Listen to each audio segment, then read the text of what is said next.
This series, based on the book by Bill Riggs, the Director of Training and Business Development for the Professional Association of RV Inspectors, explores why third-party RV inspections have become an increasingly important part of today's RV buying process, and why buyers and dealerships often misunderstand each other when inspections enter the transaction. In this episode, we'll explore why third-party inspections are so often misunderstood, and why many buyers and dealerships believe they are talking about the same thing, when in reality, they are not. In this episode, we'll explore why third-party RV inspections are so often misunderstood by buyers, dealerships, and even inspectors, and why understanding what inspections are actually designed to do changes the entire conversation. This video series is valuable for RV buyers, RV sales professionals, dealership managers, RV inspectors, and anyone involved in RV selling and buying transactions. Few parts of the RV buying process create more confusion than third-party inspections. Buyers request them with confidence. Dealerships often accommodate them with caution. Inspectors perform them with defined limitations.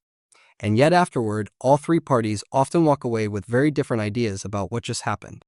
That misunderstanding usually isn't caused by dishonesty, and it usually isn't caused by bad intentions. It happens because the word inspection means different things to different people. To most buyers, the word inspection comes with assumptions shaped by other industries. A home inspection identifies defects and recommends repairs. A marine survey evaluates overall condition. An automotive pre-purchase inspection may include diagnostic testing, so buyers naturally assume an RV inspection works the same way. But dealerships often think about inspections very differently. Many associate them with operational checks, similar to a pre-delivery inspection or a service walkthrough. Inspectors, however, operate within a completely different framework. Their role is centered on observation, documentation, limitations, and risk identification.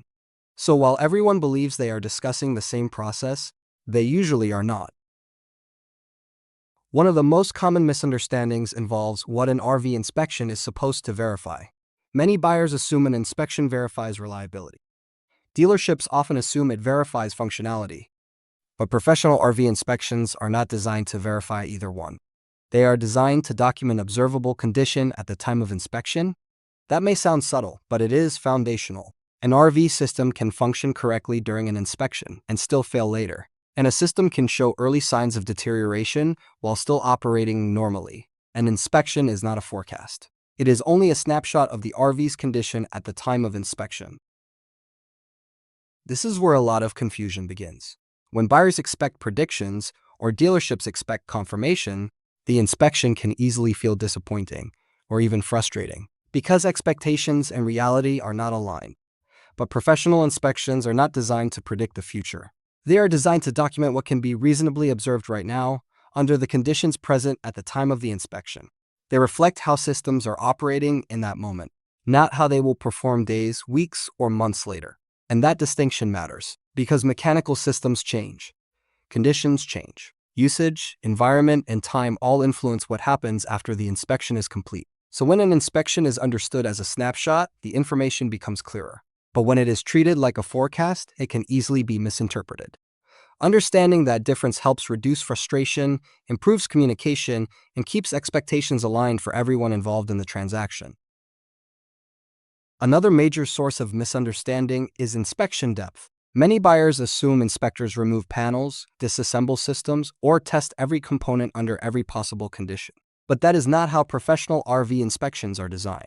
In reality, professional RV inspections are intentionally non-invasive. Inspectors generally do not remove structural panels, open sealed components, disassemble appliances, or perform destructive testing. And those limitations are not oversights. They exist for very practical reasons: safety, liability, and legal boundaries. A professional inspection is based on what can be reasonably observed, operated, and documented without altering or damaging the RV. That boundary is important, because buyers sometimes assume not found means does not exist, when in reality, it may simply mean the condition was not observable within the scope of a professional non-invasive inspection.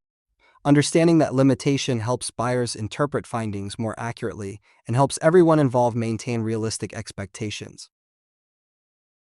Inspection reports often contain a lot of photographs, a lot of notes, and a lot of written observations.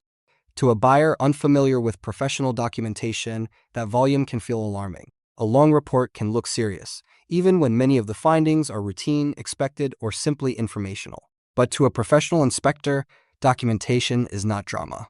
It is protection. Inspectors document what they observe so that conditions are clearly observations are defensible, limitations are transparent, and assumptions are avoided. That level of detail helps reduce confusion later. It creates a record of what was seen, what was tested, and what was not. So documentation should not automatically be interpreted as severity. More often, it is a sign of thoroughness, clarity, and professionalism. Most buyers naturally want clear answers to simple questions like, is it good or bad? Would you buy it? Is this a problem or not? But professional inspectors intentionally avoid making those kinds of final decisions for buyers. Not because they are being evasive, but because those answers depend on things only the buyer can decide. Things like their risk tolerance, their intended use, their maintenance expectations, and their budget. What feels acceptable to a weekend camper may not feel acceptable to a full-time traveler. What one buyer sees as manageable, another may see as unacceptable. That is why professional inspections provide information, not decisions disguised as advice. When inspections are misunderstood, tension can follow very quickly. Buyers may feel like inspectors are finding too much. Dealerships may feel like inspectors are being overly cautious. And inspectors may feel pressure to simplify information that is actually more nuanced than it appears. In most cases, none of this comes from bad intent. It usually doesn't come from dishonesty, conflict, or anyone trying to make the process harder. More often, it comes from different assumptions about what an inspection is supposed to deliver. If one person expects reassurance, another expects confirmation, and another is focused strictly on documentation, misunderstanding becomes very easy. And once those expectations become misaligned, communication often begins to break down. That is when small concerns can quickly turn into larger trust problems. Another reason inspection reports are misunderstood is because of how they are written. Professional reports usually focus on deviations from ideal condition. That means they document what differs. They do not spend much time describing what appears normal or uneventful. So, to a buyer reading the report, it can feel like the document only contains problems. But that is not necessarily what the report means. In many cases, silence implies normal operation, and documentation implies variance, not failure. That context matters. Without it, buyers may interpret reports as far more negative than intended. When the purpose of inspections is misunderstood, the impact is felt quickly. Buyers can begin to feel overwhelmed, unsure of what matters, what doesn't, and how to interpret what they're reading. Dealerships can feel blamed, as if normal conditions or routine findings are being turned into criticisms. And inspectors can feel misinterpreted, as their role is shifted from documenting condition to influencing the outcome. When that happens, the transaction can start to feel adversarial. Instead of a shared process, it begins to feel like opposing positions. And once that shift occurs, communication becomes more difficult, trust becomes more fragile, and even small misunderstandings can begin to escalate. None of that improves outcomes. None of that helps buyers make better decisions. And none of that supports a professional transaction. But when the purpose of inspections is clearly understood, something changes. Defensiveness starts to fade. Conversations become more constructive. Information is received with more clarity, and the transaction begins to feel more aligned. Because when everyone understands the role of the inspection, it stops feeling like a point of conflict and starts functioning as what it was meant to be. A tool that supports clarity, confidence, and better decisions for everyone involved. Professional RV inspections are not designed to approve or disapprove a purchase. That decision does not belong to the inspector. It belongs to the buyer. The role of the inspection is not to say yes or no. It is to provide clarity. A professional inspection helps the buyer better understand what is observable about the RV at the time of the evaluation. What appears normal, what may require attention, what limitations exist, and where risk may be present. That distinction matters, because inspections do not remove risk. They identify it. They do not guarantee reliability. They document condition. They do not promise future performance. They help buyers make more informed decisions in the present. And once that purpose is clearly understood, the entire experience starts to change. Inspections stop feeling disruptive. They stop feeling like obstacles.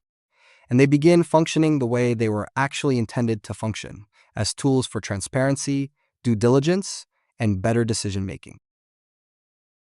to fully understand inspections, one more distinction has to be made: the difference between finding fault and identifying risk. That difference changes how reports should be read, how findings should be communicated, and how transactions should be interpreted. In the next video, we'll explore why professional inspections focus on risk, not blame, and why that distinction changes everything.